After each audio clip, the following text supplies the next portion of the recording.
अस्सलाम वालेकुम व्यूअर्स, मेरे खैरियत से होंगे। आज की वीडियो में हम chapter number 2 computer science new course 2025 की जो बुक न्यू आई है उसके एक्सरसाइज के शॉर्ट क्वेश्चंस के मैं आपको निशान लगवाऊंगी कि कौन सा शॉर्ट क्वेश्चन कहाँ से शुरू होता है और कहाँ तक आपने जो है वो उसको लिखना है एज अ शॉर्ट क्वेश्चन। तो वीडियो में एंड तक हमारे साथ रहिएगा। चैनल पे नए हैं, चैनल को सब्सक्राइब कर लें, बेल आइकन को ऑल नोटिफिकेशन पे सेट कर लें ताकि हर नई आने वाली वीडियो आपके इनबॉक्स में आपके पास आ जाए।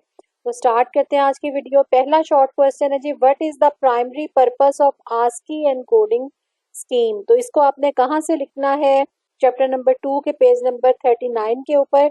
और ये आस्की 2.5.1 है जी। आस्की का topic, ASCII is an acronym that stands for American standard code for information interchange. तो ये पर्पस इसका बेसिकली क्या है कि it is a character encoding standard adopted for representing in devices such as computer and similar systems that use text. Each alphabet number यहाँ से लेके और ये एग्जाम्पल आपने लिख देनी है, एग्जाम्पल की हेडिंग देनी है। और एग्जाम्पल में उन्होंने कहा, क्या कहा है जी? पाकिस्तान का आस्की कोड उन्होंने पूछा हुआ है। कैपिटल पी का आस्की कोड 80 है। उसके बाद स्मॉल ए आ जाता है, उसका 97 है। फिर के का जो है स्मॉल का 107, और फिर उसके बाद आई का 105 है स्मॉल आई का, और स्मॉल एस का 115, और टी का जी है 116। और उसके बाद ए जो है उसका स्मॉल ए उसका 97 आ जाता है, और एन जो है उसका आ जाता है 110। राइट। तो इस तरह से ये पाकिस्तान का कोड बन जाता है। यहाँ आपने एग्जांपल देके कि ASCII code for Pakistan is, आपने ये चीजें जो है वो लिख देनी है। जरूरी नहीं है कि आपने पूरा ये इस तरह से लिखना है। आपने the ASCII code of Pakistan is लिख के यहाँ नीचे P is equal to 80, A is equal to 97, K is equal to 107, ऐसे करके आपने जो है वो इसको कंप्लीट कर देना। तो ये आपका पहला शॉर्ट क्वेश्चन जो है वो सॉल्व हो जाएगा। सेकेंड शॉर्ट क्वेश्चन है, explain the difference between ASCII and Unicode. यानी जो दो सिस्टम्स हैं आस्की और यूनिकोड, इनके दरमियान में डिफरेंस, उसके लिए पेज से आपको मुश्किल से मिलेगा। मैंने जो है वो के डिफरेंसेस निकाल के लिखे हैं, आप यहाँ से नोट डाउन कर सकते हैं, स्क्रीनशॉट भी ले सकते हैं। अब इसमें पहला क्या है जी? डिफरेंस, साइज का डिफरेंस होता है। उसमें आपने लिखना है कि इट इज, सबसे पहले तो आपने बेसिकली डेफिनेशन लिख देनी है दोनों की, कि पहले आपने आस्की की डेफिनेशन लिख के फिर वेयर एज बड़ा सारा लिख के और फिर आपने लिख देनी है यूनिकोड की डेफिनेशन। या आप दरमियान में लाइन लगा के जैसे लिखते होते हैं डिफरेंसेस, एक साइड पे आस्की और एक साइड पे यूनिकोड, उस तरह से भी लिख सकते हैं। फर्स्ट पॉइंट पे आपने डेफिनेशन लिख देनी है, सेकंड पॉइंट पे आपने लिख देना साइज। साइज का सबसे बड़ा डिफरेंस होता है, क्या है जी साइज का डिफरेंस? के it is obvious by now that Unicode represent for more characters than ASCII. Right. ये इसके दरम्यान में डिफरेंस होता है कि यूनिकोड के अंदर ज्यादा कैरेक्टर्स होते हैं आस्की की निस्बत। ASCII uses a 7 bit range to encode just 128 distinct characters, जबकि यूनिकोड के अंदर 154 रिटन स्क्रिप्ट्स होते हैं। And did I mention emoji, और उसके अंदर एमोजी को भी आप जो है यानी डिफरेंट किस्म के सिंबल्स को भी जो है आप शो करवा सकते हैं। ये भी इसके अंदर डिफरेंस है। और साइज के लिहाज से दूसरा डिफरेंस क्या है? So we can say that while Unicode support a large range of character, it also takes up a lot more space than ASCII। तो जाहिर है जब ज्यादा करेक्टर्स को सपोर्ट करता है तो उसमें आस्की की निस्बत यूनिकोड में ज्यादा स्पेस भी होगी।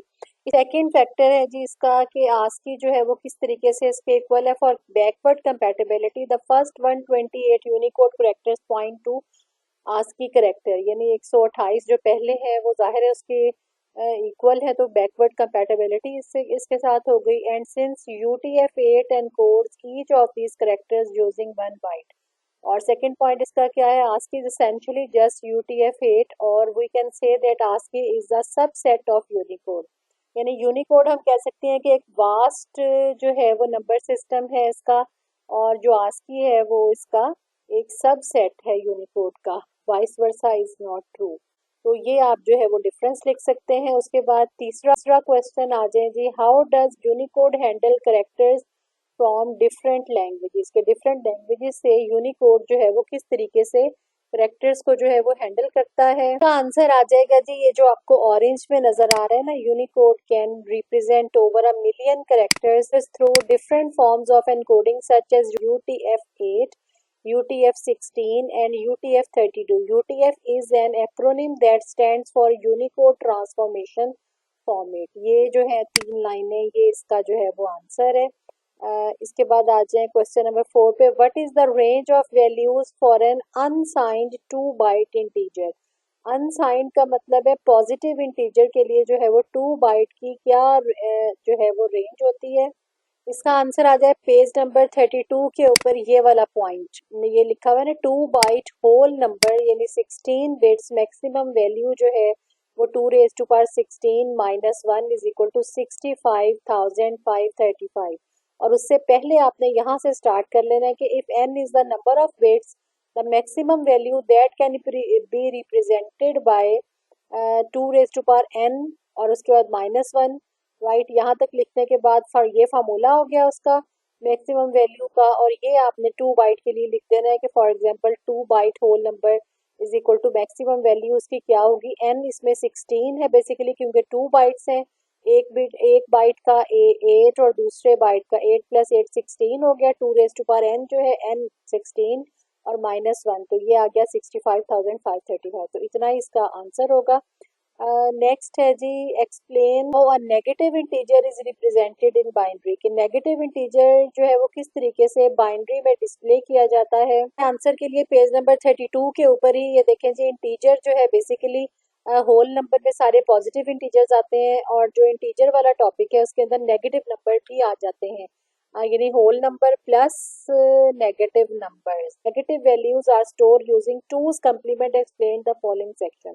यानी आपने यहाँ से स्टार्ट कर लेना है, ऊपर से ना भी लिखें तो खैर है, बल्कि ये लाइन आप लिख लें, ये जो if the sign bit is on the value is negative otherwise it is positive. ये लाइन लिखने के बाद आप इस एग्जांपल के ऊपर आ जाए, नेगेटिव वैल्यूज वाली के ऊपर। ये वाली आपने लिख देनी है पूरी की पूरी के to store the negative values and the two's complement. To store negative values computer use a method called two's complement. और टूज कम्प्लीमेंट लेते कैसे हैं, इस invert all the bits change zeros to 1 और वंस टू 0। यानी इसका first complement लेते हैं और उसके अंदर 1 को ऐड कर देते हैं लीस्ट सिग्निफिकेंट बिट के अंदर। Let's convert the following decimal number -5 to an 8 bit binary number. ठीक है जी, ये एग्जांपल आ गई। Start with the binary representation of 5। 5 की बाइनरी रिप्रेजेंटेशन क्या होगी, ये 0 0 0 0 0 1 0 1। और उसके बाद इन्वर्ट ऑल द बिट्स, हम तमाम बिट्स को जो है वो इन्वर्ट कर देंगे यानी उसका वंस कम्प्लीमेंट ले लेंगे। तो ये क्या आ जाएगा, ये आ जाएगा 1 1 1 1 1 0 1 और फिर 0, ये आ गया। राइट, उसके बाद ऐड 1, इसके अंदर हमने 1 का सम कर देना है। यानी जो हमने बाइनरी एडिशन पढ़ी थी अभी प्रीवियस लेक्चर्स के अंदर, तो उसमें क्या करना है, यहाँ पे हमने 1 इस 0 के साथ ऐड कर देना है। तो हमारा जो है आंसर क्या बन जाएगा, ये हमने 1 ऐड किया। ठीक है जी, 1 1 1 1 1 0 1 0 के अंदर 1 को ऐड किया तो ये हमारा आ गया 1 1 1 1 1 0 1 1। तो ये आपका आ गया -5। ठीक है जी, 5 की वैल्यू क्या थी, दिस वन, और -5 की वैल्यू क्या होगी, दिस वन। तो इस तरीके से नेगेटिव वैल्यूज को जो है वो शो किया जाता है। उसके बाद है जी, what is the benefit of using unsigned integers. का आंसर है जी, in computing whole numbers, page number 31 के ऊपर, whole numbers are often used to represent the quantities that can not be negative. यानी हम इसका फायदा क्या है कि इसमें हम ऐसी क्वांटिटीज को रिप्रेजेंट कर सकते हैं जो कि नेगेटिव नहीं हो सकती। For example, it includes the number of students in a school. जाहिर है कोई स्कूल अगर है तो उसमें कोई 1 2 3 या 100 1000 कोई स्टूडेंट्स होंगे। नेगेटिव में तो नहीं ना हो सकते कि इसमें -1 स्टूडेंट अगर हम यूँ कहें तो वो रॉन्ग हो जाएगा। तो उसके अलावा पर्सन एज की जाहिर है वो हमेशा प्लस में होगी, माइनस में नहीं हो सकती। इन ईयर्स एंड ग्रेड्स और स्टूडेंट के grades, provided there are no negative figures such as credit point balance. Right, तो ये सारी क्या है जी, इसकी एग्जांपल्स हैं। नेक्स्ट है, how does the number of bits affect the range of integer values. इसका आंसर आ जाएगा जी, ये इंटीजर वाले पेज के ऊपर, आई थिंक इसका नंबर है जी 32। पेज नंबर 32 के ऊपर इसका आंसर है, a 1 byte integer has 8 bit to store the values if all the bits are on it represent the maximum value। ठीक है जी, कि 8 बिट का एक बाइट होता है तो उसकी अगर सारी की सारी वैल्यूज भी ऑन हो जाए तो वो किसके इक्वल होता है, maximum value 255। If all bits are off it represent the minimum value, वो तमाम जीरो हो जाएंगी, विच इज जीरो, यानी जीरो से लेके 255 तक। इसी तरह से अगर हम 2 बिट्स यूज करेंगे और या 4 बाइट्स यूज करेंगे, 2 बाइट्स या 4 bytes, we get more bits to store data allowing us to store bigger values. ये इफेक्ट होता है इसका ऊपर कि जितनी हम बिट्स बाइट्स बढ़ाते जाएंगे उतनी हमारी साइज बिगर होता जाएगा वैल्यूज को स्टोर करने के लिए। If n is the number of bits, the maximum value that can be represented is 2 raise to power. ठीक है जी, तो जितनी हम बिट्स यानी बाइट बढ़ाते जाएंगे, जाहिर है बिट्स मिलके 8 बिट्स मिलके 1 बाइट बनाती हैं, उतना ही हमारा साइज इसका वैल्यू स्टोर करने की मैक्सिमम वैल्यू जो है वो बढ़ती जाएगी। फार्मूला इसका 2 रेज टू पावर n और फिर -1 होता है 1 बाइट के लिए, 2 रेज टू पावर 8 -1 255, 2 बाइट्स के लिए 2 raise to power 16 is equal to -1 is equal to 65,000। और 4 बाइट्स की अगर बात आती है तो उसमें अनसाइंड इंटीजर के लिए, याद रखिएगा ये अनसाइंड इंटीजर के लिए, तो 2 रेज टू पावर 32 -1, ये आपका ये वाली इतनी बड़ी वैल्यू जो है वो आपकी आ जाएगी। Why are the whole numbers commonly used in computing for quantities that cannot be negative? कि जी इसमें वो पूछ रहा है कि वाई हम होल नंबर ही क्यों यूज करते हैं जो वैल्यूज नेगेटिव नहीं होती उनके लिए। तो इसका आंसर आ जाएगा पेज नंबर 31 के ऊपर कि होल नंबर्स आर आप बेसिकली जो होल नंबर्स हैं वो set of non negative integers होते हैं, राइट। तो जाहिर सी बात है कि जो एक आपके पास होल नंबर्स हैं वो जो ज़ीरो से स्टार्ट होते हैं, उसमें ज़ीरो भी इंक्लूड होता है, और ऑब्वियसली जो चीज़ नेगेटिव हो ही नहीं सकती तो उसके लिए फिर हम उसी सेट को यूज़ करेंगे जो कि होल नंबर्स पे मुश्तमिल होगा, जिसमें नेगेटिव वैल्यू नहीं होती। इंटीजर्स में नेगेटिव वैल्यू होती है, वो हम पिछले क्वेश्चन में डिस्कस कर आए हैं। तो होल नंबर्स ने कहा जी, इसमें आंसर लिखेंगे whole numbers are a set of non negative numbers, because करके आप लिखेंगे ना, बिकॉज करके शुरू करेंगे, क्योंकि whole numbers are a set of non negative integers, they include zero and all the positive integer, mathematically the set of whole number is यूं लिख के, और फिर आपने कहना है कि जी in computing whole number are often use, दोबारा से यही जो है मैंने आपको जो पहले बताया ये आपने लिख देना है। नेक्स्ट क्वेश्चन है, how is the range of floating point numbers calculated for single precision. इसके लिए आ जाना है पेज नंबर 34 के ऊपर, सिंगल प्रिसीजन के टॉपिक पे। ये सारे का सारा इसके अंदर आपने लिख देना है कि इन द स्टैंडर्ड 4 बाइट्स किस तरीके से कैलकुलेशन होती है, ये वैल्यू है, ग्रुपिंग है, ये उसकी रिप्रेजेंटेशन है, ये सिंगल बिट है, ये उसका एक्सपोनेंट पार्ट है, और ये उसका मेंटिसा पार्ट है, राइट। ये देखें जी, 1 बिट सिंगल बिट जो है वो साइन बिट के लिए यूज होती है, उसकी पहली बिट, अगली 8 बिट्स जो है वो एक्सपोनेंट के लिए यूज होती हैं, और 23 बिट्स जो है वो यूज होती है मेंटिसा के लिए। तो ये इस तरीके से जो है वो यूज होता है। उसके बाद है जी, why is it important to understand the limitation of floating point representation in scientific computing.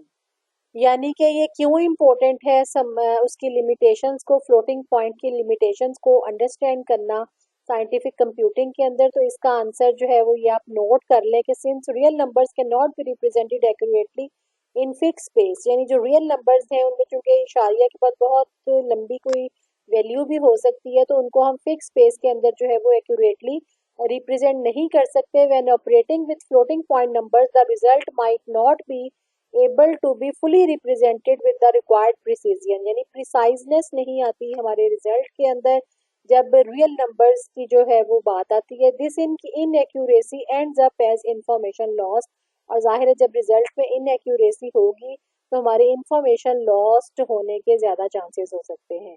तो जी ये थे हमारे शॉर्ट क्वेश्चंस 1 से लेकर 10 तक। इंशाल्लाह नेक्स्ट वीडियो में लॉन्ग क्वेश्चंस को जो है वो डिस्कस करेंगे। उम्मीद है वीडियो पसंद आई होगी। आपका कोई क्वेश्चन है तो वो आप हमें कमेंट में पूछ सकते हैं। फ्रेंड्स के साथ शेयर करना मत भूलें। नेक्स्ट वीडियो तक अल्लाह हाफिज़।